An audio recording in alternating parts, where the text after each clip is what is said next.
आचार्य प्रवर श्रीमज्जिंतारण तरण मंडलाचार्य जी महाराज द्वारा 14 ग्रंथों का सृजन किया गया है।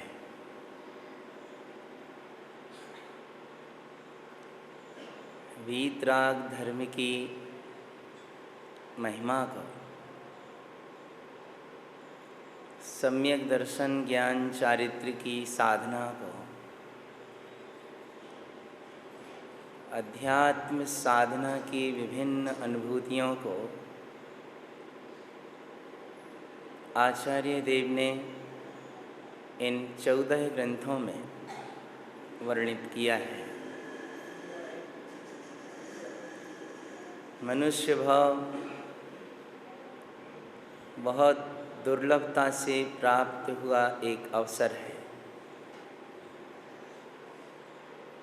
इस जन्म में जो अपने स्वभाव की साधना, आराधना, श्रद्धान, ज्ञान की उपलब्धि हो जाएगी, ये उपलब्धि अन्य किसी अवस्था में, अन्य किसी भाव में नहीं हो पाएगी।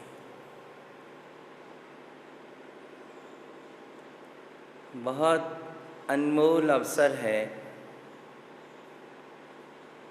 इस समय में हम अपने स्व समय की पहचान कर लें, यही इस जन्म की सार्थकता होगी।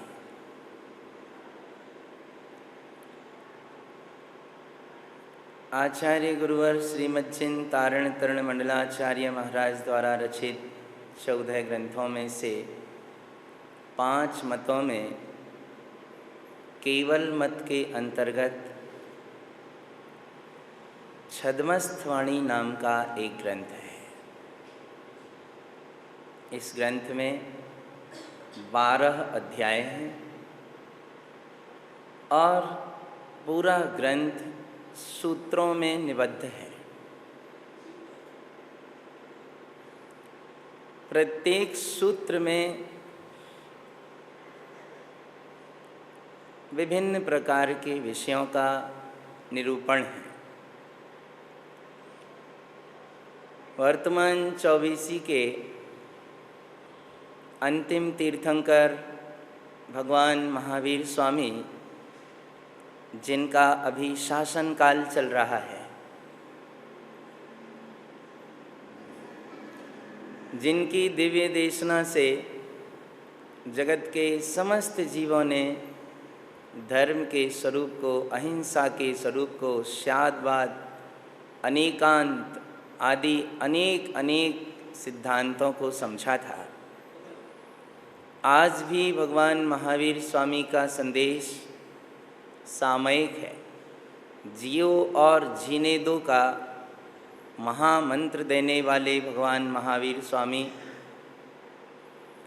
जिनका कहना था कि जैसा कष्ट तुम्हें दुखद मालूम पड़ता है, ऐसे ही अगर हम किसी और जीव को कष्ट देते हैं, उसे भी वैसा ही दुख का अनुभव होगा जैसा हमें दुख का अनुभव होता है।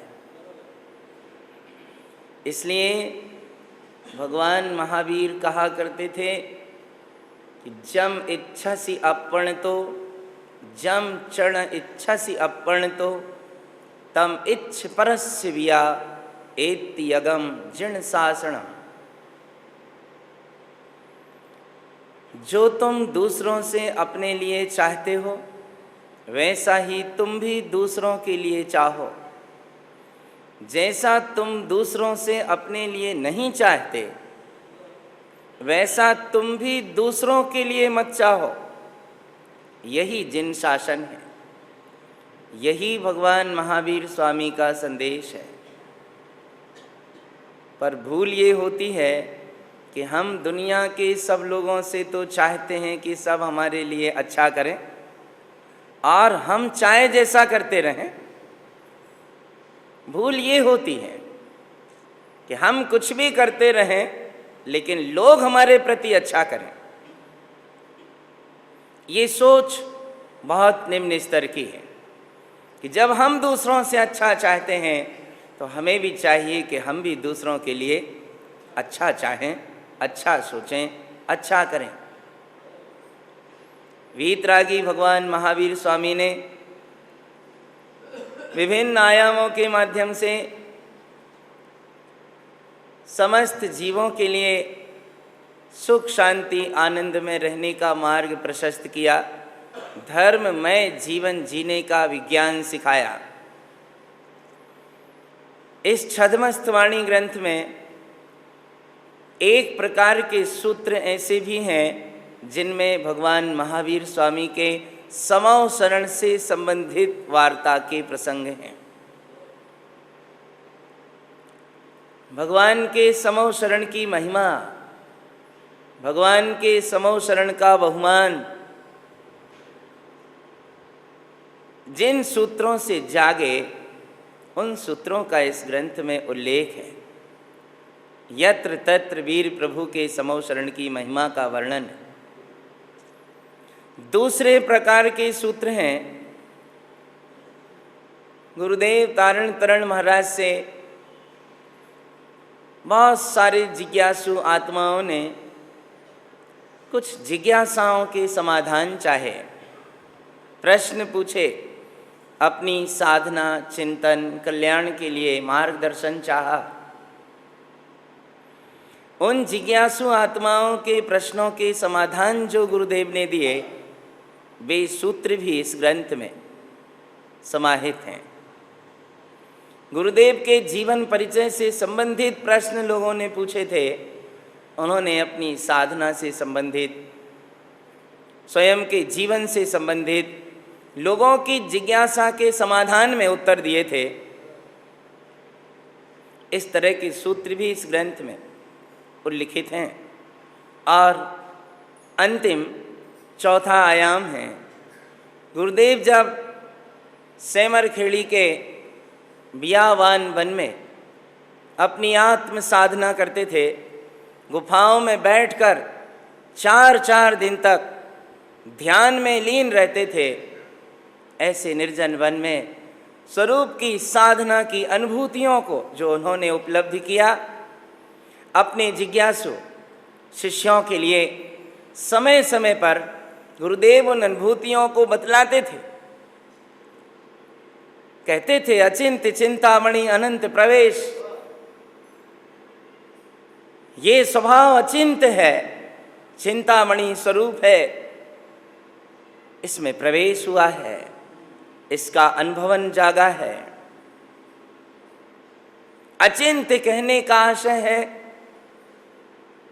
कि ये आत्म स्वभाव मन के विचारों से पकड़ में नहीं आता, बुद्धि के निर्णय से पकड़ में नहीं आता, ज्ञान के विकल्पों से जानने में नहीं आता, चित्त के चिंतन से भी पकड़ में नहीं आएगा, और अहंकार से तो कभी जाना ही नहीं जा सकेगा।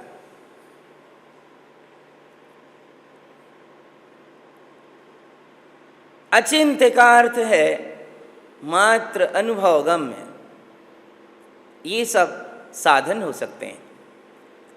आत्मस्वरूप की प्राप्ति में मन से हम मनन करें, बुद्धि से निर्णय करें, चित्त से चिंतन करें, ये सब साधन हो सकते हैं। इन्हें साधन की तरह ही उपयोग में लें, इन्हें साधन की तरह ही प्रयोग करें, लेकिन हम ये सोचें कि मन के विचारों से आत्मा का अनुभव हो जाएगा। विचार विकल्प हैं, बुद्धि के निर्णय विकल्प हैं, चित्त का चिंतन विकल्प है, और आत्मा निर्विकल्प वस्तु है। वो मात्र अनुभूति में आता है, किसी भी मन बुद्धि के विकल्प में पकड़ में नहीं आता। इसलिए आचार्य तारण तरण देव कहते हैं, अचिंत्य, ये तत्व अचिंत्य है, चिंतामणि है। लौकिक व्यवहार में हम जिस चिंतामणि को चिंतामणि कहते हैं, इसकी अपनी विशेषता है कि चिंतामणि जो भी उससे चिंता करो वो सामग्री देती है। पर हम 12 भावना में पढ़ते हैं कि याचे सुरतरु देय सुख चिंतत चिंतारेन बिन याचे बिन चिंतये धर्म सकल सुख देन।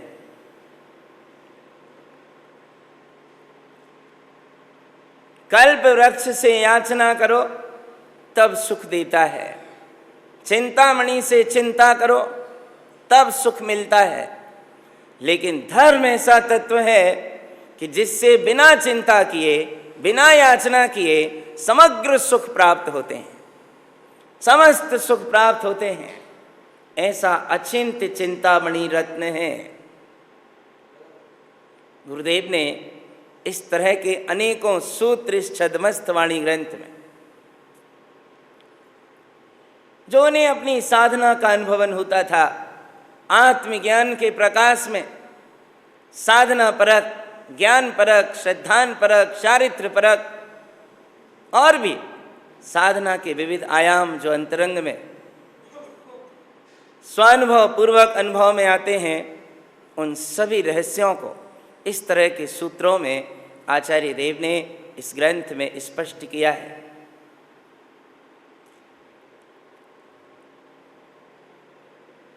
आचार्य देव 4थे अध्याय में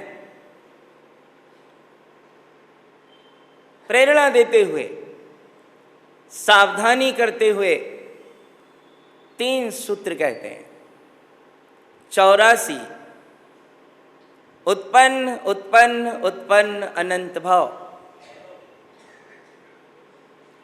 आपनो आपनो उत्पन्न निमिष निमिष लेव लेव, जैसे ले सकहु लेव।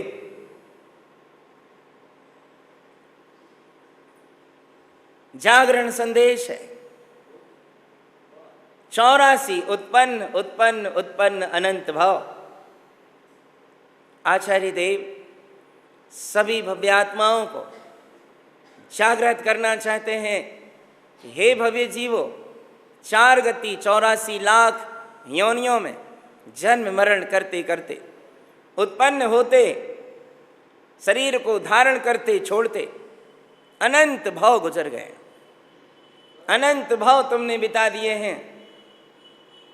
क्या करें महाराज, आपनो आपनो उत्पन्न। अब अपना अपना स्वभाव का अनुभवन उत्पन्न करो, अपने अपने स्वभाव की अनुभूति को जागृत करो। महाराज अभी स्वभाव में रह तो नहीं पाएंगे, इतनी पात्रता तो नहीं है। आचार्य कहते हैं निमिष निमिष लेव। जैसे हम पलक झपकाते हैं, आँख की एक समय की जो पलक की झपकन होती है, इस पलक की एक समय की झपक का नाम है निमिष। आचार्य कहते हैं जितनी देर के लिए तुम्हारे नेत्र की पलक झपक रही है, कम से कम इतनी ही देर के लिए अपना अनुभव ग्रहण कर लो, एक समय भर के लिए इसका अनुभवन ग्रहण कर लो। महाराज बहुत संयोग हैं, बहुत माया मोह के प्रसंग हैं, कैसे ले सकेंगे हम इस तत्व को, कैसे ग्रहण कर पाएंगे? सद्गुरु कहते हैं जैसे ले सकहु लेव। युक्ति से, चिंतन से, विवेक से, वेद विज्ञान से, श्रद्धान से, ज्ञान से, चारित्र से, तप से, साधना से, जैसे भी बने वैसे इसे ग्रहण कर लो। जैसे ले सकहु लेव। ऐसे अनेकों सूत्र हैं जिनके माध्यम से गुरुदेव ने हमें प्रेरणा प्रदान की है कि अनादिकालीन संसार के परिभ्रमण को दूर करने के लिए हमें अपने स्वभाव की अनुभूति को ग्रहण करना ही होगा। बिना आत्मबोध के जीव के कल्याण का मार्ग प्रशस्त नहीं हो पाएगा। छद्मस्त वाणी ग्रंथ तारण समाज में अत्यंत श्रद्धास्पद ग्रंथ है। और इस अर्थ में भी कि जब जब भी कोई महोत्सव होते हैं, जब जब भी कोई धर्म की प्रभावना के आयोजन संपन्न होते हैं, उनमें इस ग्रंथ का प्रमुख रूप से अस्थाप और तिलक का आयोजन किया जाता है। अस्थाप का अर्थ है प्रभावना और महोत्सव पूर्वक ग्रंथराज का वांचन प्रारंभ करना। तिलक का अर्थ है जो निर्विघ्न वांचन हुआ है, जो ग्रंथ में वर्णित सिद्धांतों का आनंद लिया है, ग्रंथ में उल्लिखित सूत्रों का हमने जो रस लिया है, उसके आनंद का उत्सव, उसकी प्राप्ति का महोत्सव, इसका नाम तिलक है। छद्मस्तवाणी ग्रंथ का अत्यंत महत्व है। इस ग्रंथ का एक एक सूत्र सभी जीवों के लिए अत्यंत कल्याणकारी है, मार्गदर्शक है, अपनी अंतरात्मा का बोध कराने वाला है, आत्म स्वभाव का श्रद्धान ज्ञान प्रकट कराने वाला है। ऐसा महिमामय ग्रंथ छद्मस्तवाणी के नाम से जिसे हम जानते हैं, इसकी एक एक कारिका सीधा सीधा अंतर हृदय में पहुंचने वाली है। आचार्य चेतावनी देते हुए कहते हैं कि पटो ही ऊपर जो बैठे हैं, पटो ही ऊपर जो बैठे हैं, सो कौन समय आए, आबहु रे भाई आबहु। ऊपर बैठे हैं। पुराने समय में घरों में लोग पटवा बनाते थे। ऊपर जो छत रहती थी खपरेल की, उसके नीचे लकड़ी का एक पटवा पाट कर चलते थे। आचार्य कहते हैं ऐसे ऊपर बैठे हो, यहां ये पटवा है अहंकार का, यहां ये पटवा है अहम का, कि अहम में बैठे हो, कब तक अहम के पटवा पर बैठे रहोगे? कौन समय आए किस समय तुम्हारा अहंकार टूटेगा? कौन समय तुम इस अहंकार को छोड़कर अपने स्वरूप को ग्रहण करोगे? आबहु रे भाई आबहु। गुरुदेव करुणा करके बुला रहे हैं, गुरुदेव करुणा करके आमंत्रण दे रहे हैं कि आओ, इस अहम को छोड़ो और जैसा अहम तुमने सांसारिक पदार्थों में कर रखा है, ऐसा एक बार अहम अपने स्वभाव के प्रति करो कि ये सांसारिक संयोग मैं नहीं हूं, इनमें मेरा कुछ नहीं है, मैं चैतन्य हूं। ऐसे स्वभाव का श्रद्धान, ऐसे स्वभाव का बोध अपनी कल्याण का पथ प्रशस्त करने वाला है।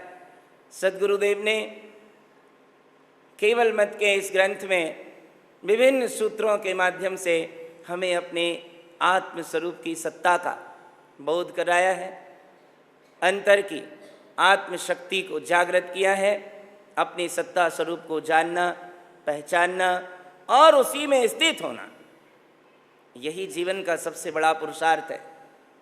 इसी पुरुषार्थ से कल्याण का मार्ग प्रशस्त होता है।